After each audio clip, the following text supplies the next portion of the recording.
Homeland. Alright, so these are some maps. This is on the world map, and that's what it looks like up close. So expensive. So China is known as the People's Republic of China. It's the largest population in the world and third largest country by land, about 4 million square miles. And its national animal is the giant panda. Yeah. Those are all questions I can grab. Those are all questions. Alright. Government. China has, okay, this is the president, Xi Jinping. China has a coexistence of capitalism and communism. However, China isn't capitalist because the Communist Party of China maintains the direction of the country. So basically, they were originally communist, but it didn't really work as an economic standpoint, so they imparted some capitalist things. Next slide. Sorry. Alright, economy. So China has been risen to a global superpower. It has the world's fastest growing consumer market, and it's the second largest importer of goods. So 1 yuan is 0.15 US dollars. I'd say that's pretty good. Some of the imports include circuits, oil, iron ore, plastic, vehicles, that kind of stuff. No, not yet. And exports are aircraft machinery, electronics, and vehicles. They specialize in machinery and stuff. Yeah, next slide. Culture. Chinese culture is very old. It traces back to thousands of years ago. Some very important components are architecture. That's the Bank of China, or like the World Bank of China. It's a very famous building. There's also music, literature, visual arts, martial arts, and food. Arts and crafts. The color red symbolizes good luck. In some popular common art materials and stuff. Jade, it symbolizes merit, grace, and dignity. Embroidery, which is like cloth stuff. Kites, lanterns, and pottery. Structures. The Great Wall. It's built across the northern border to protect against invaders. It's the longest structure ever built by humans, and there's a lot of death when making it. And the Forbidden City. It's located in Beijing. It's a complex of palaces used in the Ming Dynasty. Food. Popular dishes are hot pot, which is like a bowl of broth that's like really hot, and you put meat and vegetables in it. And dumplings, you know what they are. Some people call them pot stickers. Peking duck, which is like a luxury. So basically they take duck and they puff up, they stick an air pump into it so it separates the meat and the skin.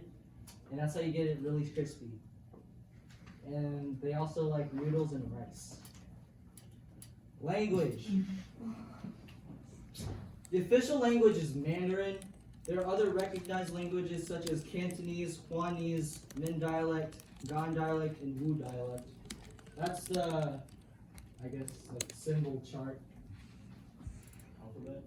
Yeah. It's not really an alphabet, because it, Or, yeah, the symbols. yeah. Characters. Yeah. Yeah. Oh no. Alright. How much do these resell for? Sorry. $5. Religion. This is a graph in 2014. So 73% of people in China do folk religions and stuff like Confucianism and Taoism. 15% are Buddhists, and others are 10%, like Christianity and Islamic and stuff like that. Yeah.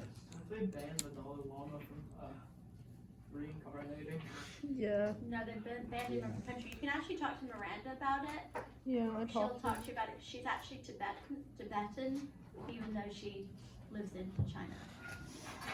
Is there a dispute between Tibetan people and the Chinese? Is there what? There's a dispute between the Tibetan people and the Chinese government. Mm-hmm.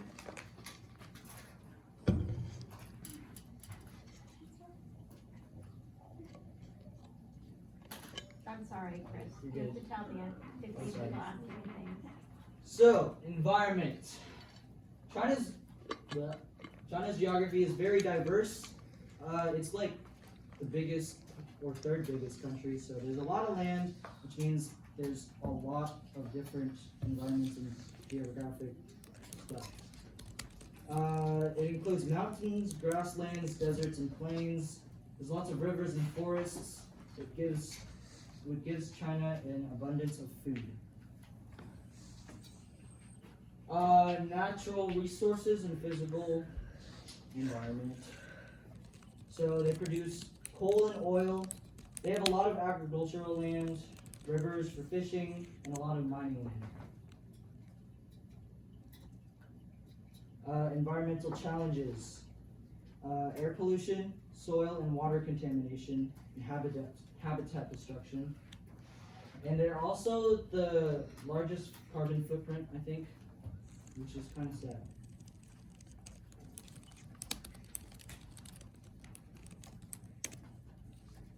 Next slide. Demographics, the population is 1,428 billion. There's an estimated 23 million migrants per year. As you can see, there's a lot of boys, and that's because they're kind of sexist and they don't really like girls. And because when they had the one-child policy, Yeah. they They would have families would choose. Yeah. There are, however, a lot of girls actually that exist in China that are not on the books. Because they don't have like real parents. They're 'cause- hidden. Well, they're hidden because their parents just didn't say they were Yeah. born. But Is that that why some means that they don't have access to education. There are about 11 million men who will never be able to marry another ethnic Han or Cantonese. They would not be able to marry. But as of today, as of 2020, it takes 2.5 children to sustain the population that you have, and in China that has dropped significantly. I think it's like 1.1 now. And it's not just that the one-child policy has been eradicated. They don't even have that anymore. But women don't want to have children because if they have number one, it's super expensive. Number two, they're not paid the same as men, so they don't want to give up their jobs, and so forth. There's an article in what newspapers in front of you? Washington. Is it Washington? Exchange, and then there's the Wall Street Journal. The Wall Street Journal. It talks about that. They're all So Wall Street Journals, never mind. And there's an eagle, but okay. Yeah.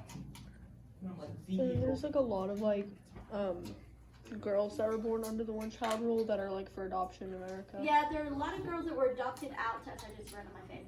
But a lot of them, parents actually did keep them. If you kept your child, like if you chose to have 2 children, you just had to pay like an extra tax. But a lot of people, especially in the outlying, now this only applied to the Han ethnic group. Other ethnicities were allowed to have more than 1 child. But so if you notice, I think Kathy Sui has a brother. Miranda's an only child.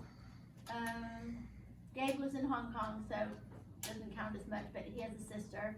So it's just interesting how different countries deal with their demographic issues.